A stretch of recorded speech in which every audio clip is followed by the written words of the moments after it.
दिल्ली शहर के कृष्णा नगर में मेहता परिवार रहता था। उस परिवार में घर का मुखिया जगमोहन, उनकी धर्म पत्नी सुलोचना देवी, उनका बेटा गगन, ऐसी बहू वीडियो काव्या देखने के लिए और चैनल 8 साल का सब्सक्राइब पोता कर लें। किट्टू रहता था। एक रोज, सच में जीजी आप घर आ रही हैं, ये तो बड़ी ही अच्छी बात है। वैसे भी बड़े दिन हो गए आपको यहाँ आए हुए। आपके भैया और हम सब भी आपको बड़ा याद करते हैं। गगन की शादी के बाद आपका आना ही नहीं हुआ। वही तो भाभी, सारी उम्र तो घर की जिम्मेदारियों में निकल जाती है, इसलिए सोचा बुढ़ापे में थोड़ा घूम फिर लो। कुछ दिन अपनी बेटी के घर रहकर आई हूँ और अब कुछ दिन मैं सोच रही हूँ कि तुम लोगों के साथ आकर रह लूं। हाँ, ये तो बड़ी अच्छी बात है, हमारा भी मन लग जाएगा। आपको जिस दिन आना हो बता दीजिएगा, गगन आ जाएगा आपको स्टेशन लेने। ऐसा कहकर सुलोचना देवी फोन रख देती है और फिर 2 दिन बाद बुआ जी भोपाल से दिल्ली आ जाती है। बहू, तूने खाने में बढ़िया बढ़िया नाश्ता तैयार कर लिया है ना? तुझे पता है ना तेरी बुआ सास को खाने पीने का कितना शौक है। हाँ, जानती हूँ मम्मी जी, इसीलिए मैंने खाने में उनके लिए इडली सांभर, दही भल्ले, साथ में पूरी और आलू की सब्जी भी बना दी है। अब जब बुआ जी आएंगी तो गर्मा गर्म परोस दूंगी। तभी काव्या की पड़ोसन सुनैना का फोन आता है। हाँ सुनैना जी, अभी? हाँ, कोई बात नहीं, मैं अभी आई। सुनैना फोन रखकर जल्दी से जाने लगती है। अरे कहाँ जा रही है? बस अभी आई। काव्या जल्दी से सुनैना के घर चली जाती है। काव्या, मेरी 2 फ्रेंड्स मेरे घर आ रही है लंच के लिए और मेरी तबीयत कुछ खास ठीक नहीं है। तुम एक काम करो ना, उनके लिए लंच बना दोगी? ले, इसमें प्लीज कहने की क्या बात है सुनैना जी, इतना तो मैं आपके लिए कर ही सकती हूँ ना। अब काव्या उसकी रसोई में जाकर खाना बनाने लगती है। उधर घर पर गगन बुआ सास को लेकर घर लौटता है। आओ जीजी, कैसी हो? मुरझाई हुई क्यों लग रही हो? मैं ठीक हूँ भाभी, बस ट्रेन से आई हूँ तो सफर में थोड़ी थकावट हो गई, और सच कहूँ तो तुम तो जानती हो कि जब तक पेट में कुछ ना जाए तब तक मैं ऐसी मुरझाई हुई लगती हूँ। अरे तो आप जल्दी से हाथ मुँह धो लीजिए, मैं जल्दी से खाना लगा देती हूँ। भाभी, अभी भी तुम ही खाना लगाती रहोगी? अरे अब तो बहू आ गई है, उससे बोलो वो भी कुछ करेगी। वो बहू बहू अभी किसी काम से बाहर गई है, सब उसी ने बनाकर तैयार किया है, मुझे तो बस परोसना है।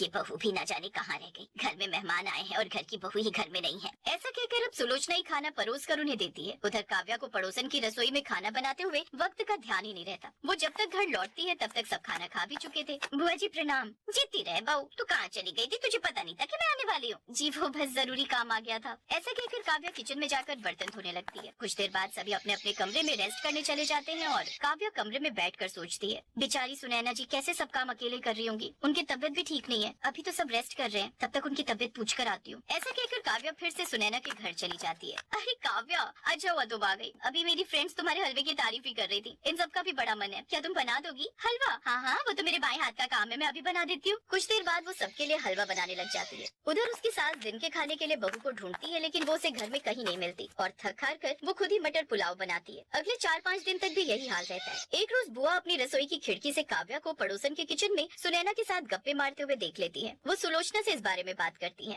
अरे भाभी, जब से मैं आई हूँ देख रही हूँ बहू हर थोड़ी थोड़ी देर में गायब हो जाती है, और आज तो मैंने उसे सामने वाली पड़ोसन से उसकी रसोई में गप्पे लड़ाते हुए भी देखा है। आखिर बात क्या है? बहू के पैर अपने घर पर क्यों नहीं टिकते? जब देखो चल उछल के उस पड़ोसन के घर पहुँच जाती है। क्या बताऊँ जीजी, मैं खुद अपनी बहू की इस हरकत से परेशान हो गई हूँ। कुछ महीने पहले ही वो पड़ोसन यहाँ शिफ्ट हुई है। सुना है पति विदेश में नौकरी करता है और घर में अकेली ही रहती है। एक रोज जब हम बाजार से लौट रहे थे तो वो पड़ोसन सुनैना अपनी महंगी चमचमाती कार में से उतरी तो उसकी चकाचौंध देख तो बहू उस दिन से बस वहीं की होकर रह गई। बहू जल्दी कर, एक तो मंडी में इतनी भीड़ थी और ऊपर से थकावट भी हो गई है। अब तो बस जल्दी से घर पर चलकर गर्मा गर्म चाय बना दे। चाय पीने का तो मेरा भी बड़ा मन है मम्मी जी। ये सब्जी का थैला उठाकर ना हालत खराब हो गई, इसीलिए कहती हूँ कि एक स्कूटी ले लेते हैं हम दोनों अपने लिए, आराम से उसमें बैठकर मंडी जाएंगे। रहने दे, तेरे साथ जाकर ना मुझे अपनी हड्डियाँ नहीं तोड़वानी। किट्टू की साइकिल को तो तू संभाल नहीं पाती, स्कूटी क्या संभालेगी? ना बाबा ना, मुझे कोई शौक नहीं इस उम्र में हड्डियाँ तोड़वाने का। क्या मम्मी जी आप भी? वो दोनों बातें करते हुए घर के पास पहुँचती ही है कि तभी अचानक काव्या की नजर सामने से आ रही चमचमाती सफेद कार पर पड़ी।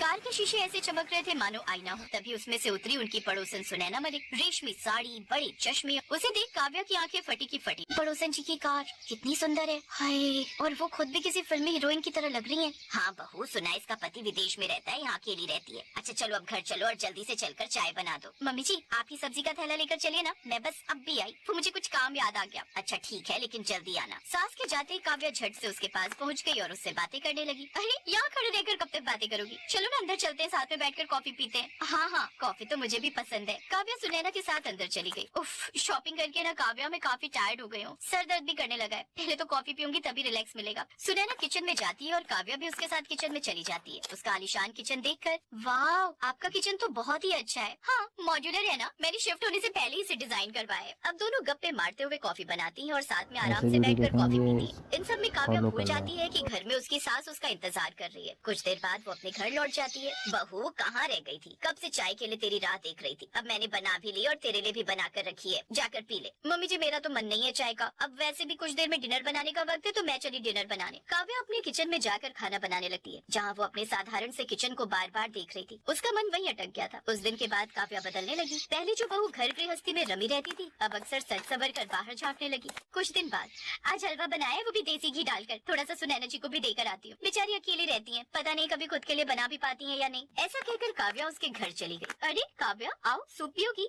हाँ सुनैना जी, वैसे मैं आपके लिए ये हलवा बनाकर लाई हूँ। Oh thank you. वैसे सूप तुम बना दो ना, वो चाहे रोज अपने हाथ का सूप बनाकर पीती हूँ ना तो वो भी अच्छा नहीं लगता। अब काव्या उसकी रसोई में जाकर सूप बनाने लगती है। ऐसे ही कुछ दिन बीत जाते हैं। काव्या घर पर कम और पड़ोसन के यहाँ ज्यादा रहने लगती है। बहू आजकल तुम्हें घर की जरा भी फिक्र नहीं रहती, जब देखो उस पड़ोसन के यहाँ रहती हो। मम्मी जी बस थोड़ी देर तो जाती हूँ, अब आसपास और कोई मेरी उम्र की तो है नहीं, एक वही है मेरी फ्रेंड। अब थोड़ी देर उसके साथ हंस बोल लेती हूँ तो क्या ही हो गया। बस उस दिन से उसका मन वहीं अटक कर रह गया। और सच कहूँ तो अब बहू को मैंने टोकना ही बंद कर दिया, ये सोचकर कि एक दिन उसकी अकल खुद ही ठिकाने आ जाएगी। कुछ देर बाद काव्या वापस आ जाती है। बुआ सास भी काव्या को समझाने की कोशिश करती है, पर अभी भी वो कुछ न कुछ देर बाद उसके घर चली जाती। फिर एक दिन, काव्या कल मेरे घर एक पार्टी है, कुछ गेस्ट आ रहे हैं मेरे, तुम भी टाइम से आ जाना, थोड़ी किचन में भी हेल्प हो जाएगी। हाँ आप टेंशन मत लो, मैं हूँ ना, मैं आपकी पूरी हेल्प करूंगी। अगले दिन काव्या तैयार होकर टाइम से पार्टी में आ जाती है और आते ही किचन संभाल लेती है। वो सभी गेस्ट का अच्छे से ध्यान रखती है, उन्हें कुछ न कुछ सर्व करती है। ये वाले स्नैक्स ट्राई कीजिए, ये बाकी स्नैक्स से डिफरेंट हैं।